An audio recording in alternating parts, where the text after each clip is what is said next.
When we were planning this research, we wanted to explore the connection between EQ and innovation. What made you to decide to focus on that particular angle? So the focus on EQ and innovation stems from our own company's DNA and the work that you've done over the past 25 years in developing our remote teams. And the research really just validated this approach for us. The 88% of IT leaders that we surveyed really confirmed a positive correlation between EQ and innovation in a variety of ways. This included both the technological innovation and things like AI, but also innovation within the experiences of their own teams. We surveyed over 900 IT leaders. What was the process like for gathering these insights? I'm curious what patterns started emerging as you conducted the research.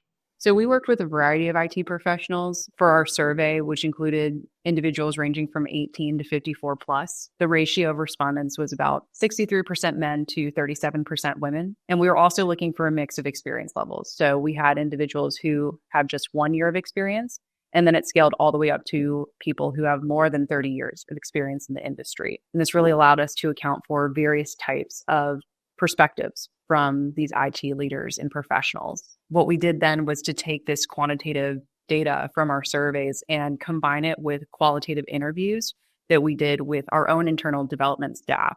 That really allowed us to craft a well-rounded picture of what emotional intelligence looks like in an IT workplace. As we brought all of this together, we saw 3 key patterns that emerged.